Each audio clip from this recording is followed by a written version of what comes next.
नमस्कार मेरे प्यारे साथियों, मैं डीपी आज एक नए वीडियो के साथ आप लोगों के सामने हूँ। आजकल आप लोगों ने टीवी पर बहुत ज़ोर शोर से चर्चा सुना होगा कि संजय सिंह गिरफ्तार हो गए। सवाल ये पैदा होता है संजय सिंह गिरफ्तार क्यों हुए? तो आंसर आता है शराब घोटाले में। ये शराब घोटाला क्या है, ज़रा सा इसके विषय में हम लोग जान लेते हैं। तो शराब घोटाला क्या है? पहली बात तो जब दिल्ली के आबकारी minister, excise minister Manish Sisodia थे, तो मार्च 2021 में नई शराब नीति बनाई। नई शराब नीति में एक्साइज ड्यूटी वगैरह घटा दी गई थी, वैट भी घटा दिया गया था, विक्रेता का प्रॉफिट मार्जिन बढ़ा दिया गया था। जैसे अगर एक एग्जाम्पल दूँ कि 530 रुपीज़ की बॉटल है, तो पुरानी नीति में एक्साइज मिलता था 223 रुपये, नई नीति में इस पर एक्साइज मिलेगा ₹1.80। पुरानी नीति में वैट 106 रुपये मिलता था, 106 रुपीज़। नई नीति में ₹1.90 ओनली, ₹1.90 केवल। पुराना रेट अगर 530 है तो नया रेट, अब नया रेट भी बढ़ा दिया गया था शराब का, 560 कर दिया गया था। और तो और विक्रेता का प्रॉफिट अगर पुराने रेट के हिसाब से 33 रुपये हो रहा है, तो नए रेट के हिसाब से 363 रुपये हो जाएगा। अब ये है पूरा गेम, आप समझिए। इसमें अल्टीमेटली फ़ायदा किसको होगा? दुकानदार को। लेकिन क्या इन लोगों ने दुकानदार के फ़ायदे के लिए नीति बनाई थी? तो जब आप छानबीन और भी परिवर्तन किए गए, जैसे पीने की आयु, लीकर कंज्यूम कौन करेगा, 25 से घटा करके 21 कर दिया गया था। दुकानों की संख्या बढ़ाई गई, छोटे फ्लैट्स में भी, छोटे छोटे जगहों पर भी आप दुकान खोल सकते हो। 500 स्क्वायर फीट की जगह हो, खोल लो अपना। ड्राई डेज की संख्या कम कर दी गई थी। ड्राई डेज माने जिन दिनों में नहीं पिया जाएगा दारू, उनको ड्राई डेज कहा जाता है, उनकी संख्या और कम कर दी गई। फ्री होम डिलीवरी की सुविधा भी दी गई थी इसमें। तो कई काम किए गए थे।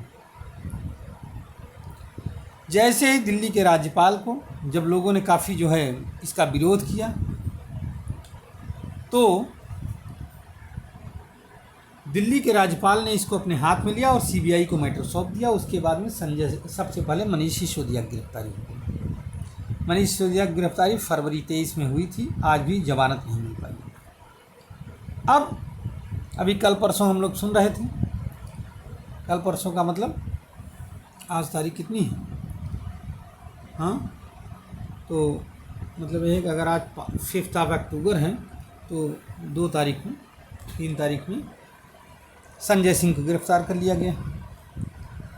कल ही तो गिरफ्तार किया गया है संजय सिंह, 4 तारीख में संजय सिंह को गिरफ्तार। अब सवाल ये पैदा होता है संजय सिंह को गिरफ्तार क्यों किया? अब मनीष सिसोदिया को तो सीबीआई ने गिरफ्तार किया है, संजय सिंह को ईडी ने गिरफ्तार किया है। ईडी ने कहा साहब इनके खिलाफ बहुत तगड़ा सबूत है। क्या सबूत है? कई सबूत हैं ईडी के अनुसार। अब पहली बात तो ये है कि पैसे की डिलीवरी में संजय सिंह का बहुत बड़ा रोल है। करोड़ों रुपए की डिलीवरी संजय सिंह ने किया। संजय सिंह के ऊपर आरोप लगाया है अप्रूवर ने। किसने? अप्रूवर ने। इस पूरे शराब घोटाले में कई लोगों को गिरफ्तार किया गया था। जैसे दिनेश अरोड़ा को गिरफ्तार किया गया था, शराब व्यवसायी है। हाँ, रेड्डी हैं कोई, वाईएसआर के एमपी के बेटे, वाईएसआर कांग्रेस के एमपी के बेटे हैं, मेंबर ऑफ पार्लियामेंट के, उनके बेटे को भी गिरफ्तार किया गया था। मिस कविता केसीआर जो कि तेलंगाना के सीएम हैं, उनकी बेटी भी इसमें गिरफ्तार तो नहीं की गई हैं, लेकिन शामिल थी।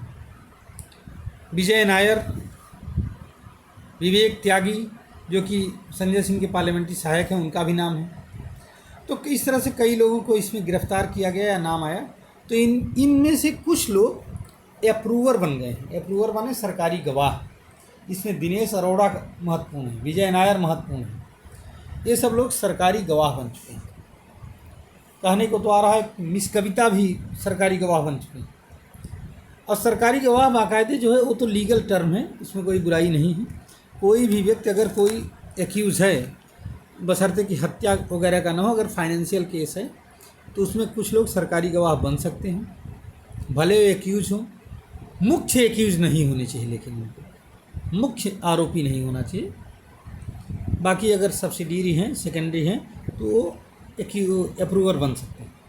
तो इसी के तहत दिनेश अरोड़ा, विजय नायर, ये सब अप्रूवर बन गए। इन्होंने क्या किया, संजय सिंह के खिलाफ गवाही दे दिया है कि इसमें संजय सिंह ने जो है पैसे संजय सिंह ने ही लिए थे। अब आगे बढ़ता है, और क्या सबूत है? केवल किसी कह देने भर से हो जाएगा, तो और सबूत है संजय सिंह के मोबाइल और लैपटॉप का डाटा, वो भी यूज किया गया है, वो भी जो है निकाला गया। तो कुल मिलाकर के इसकी वजह से संजय सिंह को गिरफ्तार किया गया। भले ही ये चिल्ला रहे हैं कि उनके घर से कुछ नहीं मिला, कुछ नहीं मिला, घर से कुछ नहीं मिलता है। हालांकि आज जब मनीष सिसोदिया आज नहीं, कल पेशी थी मनीष सिसोदिया की 4 तारीख को। तो मनीष सिसोदिया की पेशी में सुप्रीम कोर्ट के जज जस्टिस खन्ना ने ये कहा कि जब अल्टीमेटली इसकी बेनिफिशरी, मौखिक कहा है ये बात, कि अल्टीमेटली इसकी बेनिफिशरी इस पूरे चंदे की कौन है? आप पार्टी हैं, तो आप पार्टी को ही क्यों न कर दिया जाए, पार्टी बना दिया जाए। और अगर ऐसा होता है तो कन्वीनर अर्थात अरविंद केजरीवाल और जो वो हैं, क्या नाम है आपका, ट्रेजरार, ये दोनों फंसेंगे उसमें। अब चाहे जो, तो कुल मिलाकर के मामला बड़ा पेचीदा हो गया। आज राउज एवेन्यू कोर्ट ने संजय सिंह को 5 दिन का वो दे दिया है, रिमांड दे दिया है ईडी को, और उसके साथ बाद में जो है गिरफ्तार हो गए। ठीक,